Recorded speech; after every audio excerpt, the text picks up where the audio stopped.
As you carry this message about Mission Possible, we talked a little bit about it being the right posture, and I really think that's the heart of the question and heart of the issue. I mean, we've been talking about mission, where God's sending us and what He's calling us to do and how we step faithfully in that. I think the question really comes down to, how do we carry that presence of God with us as we go? There's a lot of conversation about the presence of God. God's presence is powerful, and it's not something to be taken lightly. And I think that's really what the first story in Samuel is all talking about, is that God's presence doesn't actually mean automatic success. His presence doesn't guarantee the outcome. Just because God's present doesn't necessarily mean He's endorsing what's going on. And so then it really brings us to the next sign of questioning, which is God present? And then, are we aligned with His presence? So I think the two stories, they do share this similarity, and they give us this one warning.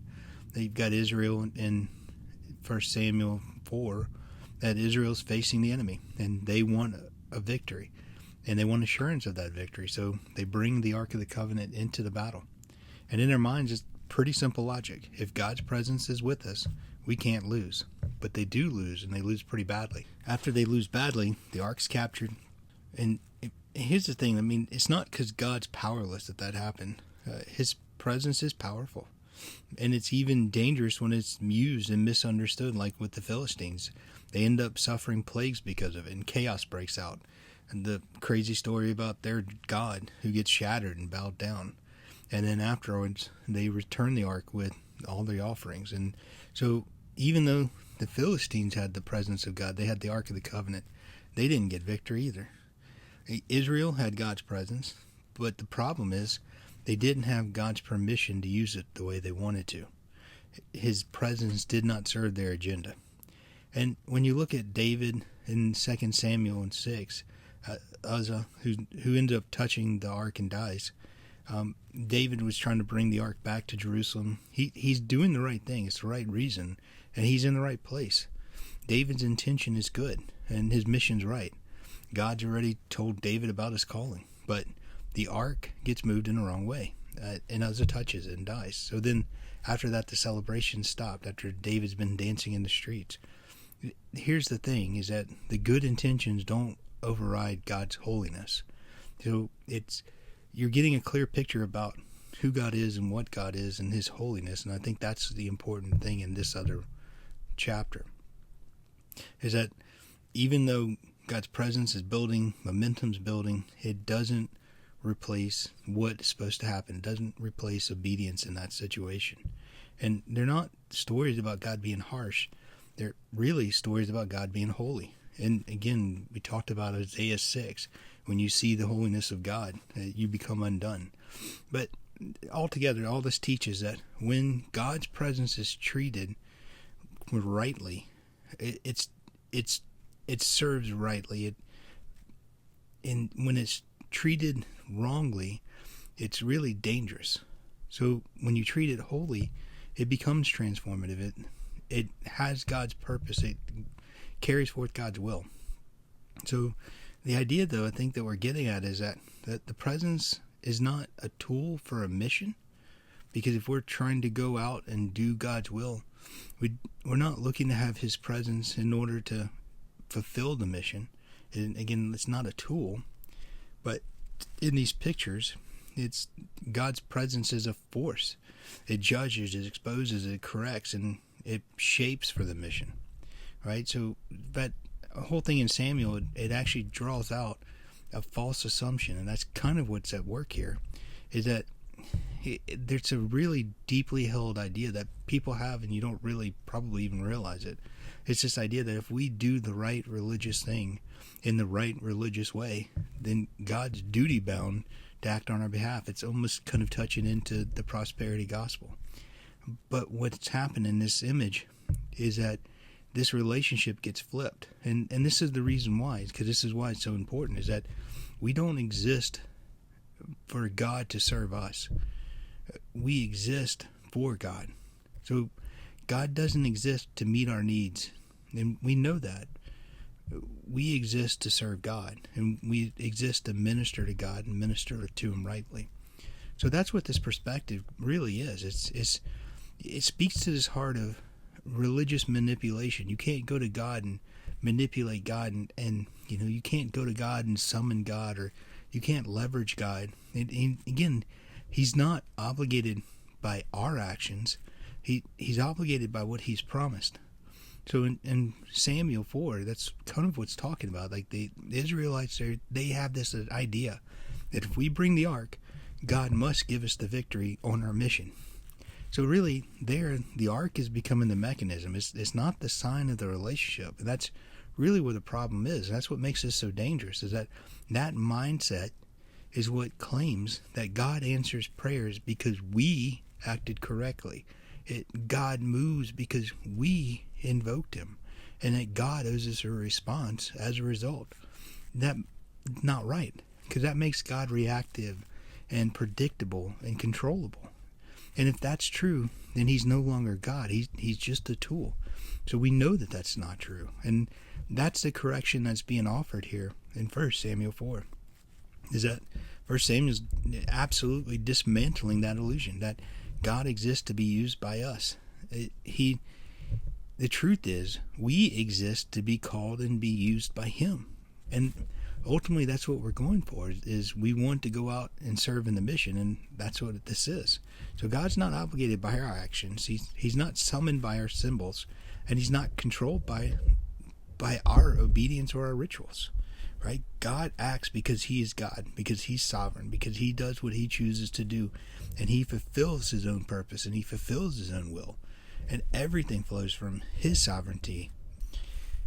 And I think in that way, and I heard it said, is that in this way the Israelites were thinking about God as a good luck charm. And that's the fatal problem in the story, is that the ark in that situation was not treated as holy anymore. It was treated as functional. It served a purpose that was wielded by the Israelites themselves. So then once you move on through to Samuel 7, you see that the Israelites have another battle. And I think this is where everything gets reconciled. And you really start to see this deeper contrast. And the contrast really speaks to the heart posture, which is what this is all about. At the beginning, they're thinking, and there's entitlement, there's presumption, there's transactional thinking, there's this God owes us mentality. And you see that, and at the beginning they lose. And so they weren't prepared for their mission the right way because of it.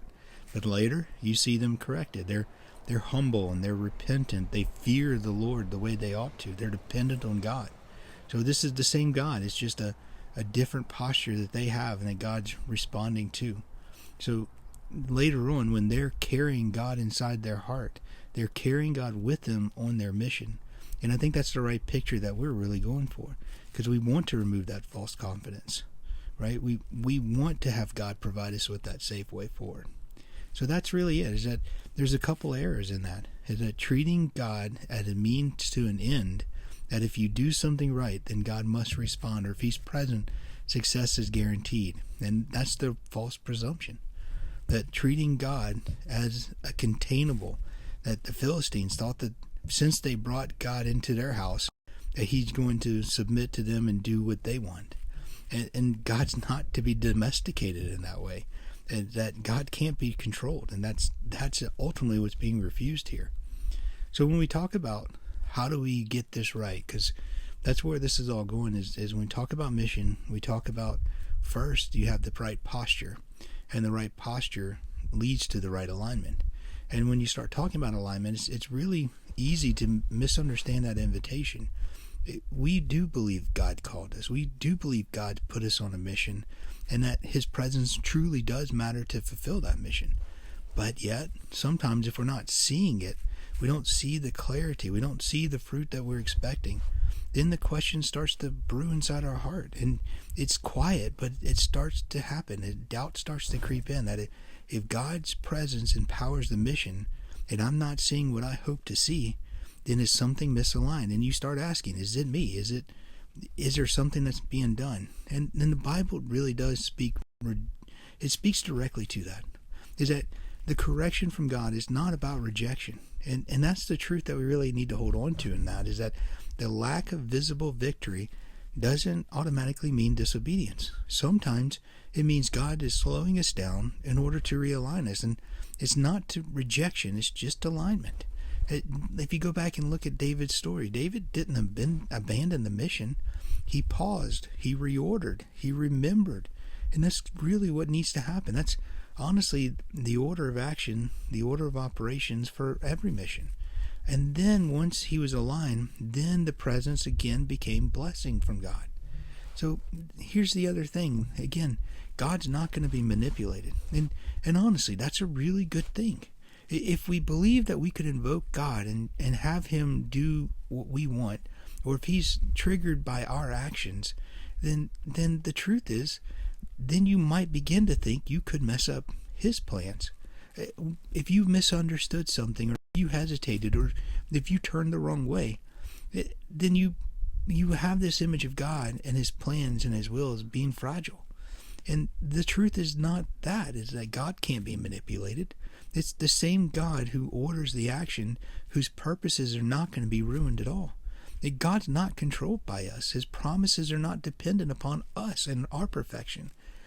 God's not manipulated by our obedience, and he's not derailed by our mistakes, and that's critical. So, and when you start putting it in the context of obedience, it doesn't make obedience irrelevant. It just means that the despair, it's not necessary. Our goal, when we talked about it, when we look at the whole idea of abiding, is that, abiding is keeping the presence of God and doing the things to have the presence of God remain in you, remaining clean and remaining holy. But the whole thing is that it's not about whether or not you're actually able to be holy, because the truth is you're covered by Christ's righteousness. So assignment's not about second guessing that call. It doesn't mean that because you were misaligned and God's had to realign you, it doesn't mean the mission was wrong. And the pause itself doesn't mean a failure. It doesn't mean you should abandon it. Right? It just adjusts the posture, recognize it, and remember, recall. And that's what this is. And calling is not all about always being constantly clear, always having the right answers. It is not uninterrupted success. You're not always going to have every single victory, and it's not flawless execution, just like we said. The calling, it's a sustained direction. It's a sustained orientation towards God. It's a sustained posture of seeking and having that lived out and being confirmed time and time again. David never doubted what God called him to do, and he never had to learn how to carry God's presence right. Sometimes the tension we feel, it's because we've turned away from God, and we should recognize that and turn back. But it's also sometimes when God's inviting us to slow down and seek him a little more clearly and have the right posture. Again, the posture, its orientation is not perfection. That's so incredibly clear, that God works on people who are working. We saw that in the past. And God is working on people that are working oriented towards him, wanting to do the right thing, humbly listening to him, not assuming, seeking, and being obedient to the response, being willing to be corrected when he does offer it, and patiently trusting in him. This is the alignment that's important. This is the posture that's important.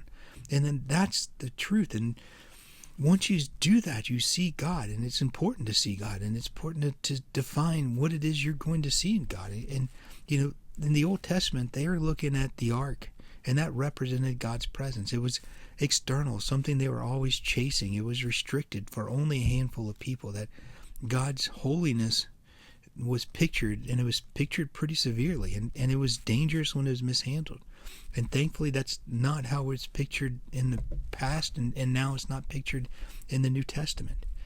The idea, though, is that God's presence honestly needed to be treated right, and it needed to be treated with respect. And I think that's another thing that happens nowadays, is you lose that. And something changed. And the thing that changed was Christ Jesus. That God's presence no longer has to be carried in the ark. It gets to be carried inside our heart, because it abides within us. And what was external and following is now inside, and it's now relational. We can go to God and stand before God. Right? We're bringing God's presence into the world, and we're learning how to live aligned with him. So the presence of God is active, and his abiding nearness is what shapes our lives and shapes our desires and it shapes our direction. This is what's empowering our faithful action. So it's not a feeling, it's not a guarantee, it's guidance, it's the ever presence of God. And that's what we do, is we seek alignment, and we seek it today. Is that it's not found by replaying your decisions, it's just focusing on the abiding orientation of being near to God, returning every day to his presence, going and seeking him, finding him in his word. You know, it's important we talk about seeing God. And where do you see God? You see God in the Bible. You see Jesus in his word. That's incredibly important. So if you know he's there and you know he's going to be found on the pages of the Bible, then you need to go find him. Go look for him, right? And that's why it's important to go read. You do that, but then you also go back to remember and remember his faithfulness, and allow him to correct you. Allow the Holy Spirit to talk to your heart. And that's the right posture. That's how we move forward humbly. So God is, again, never asking for perfection. He's always asking for orientation. And when we do that, the mission becomes possible. Not because we are able to, but because God is able to, and we're aligned with his will.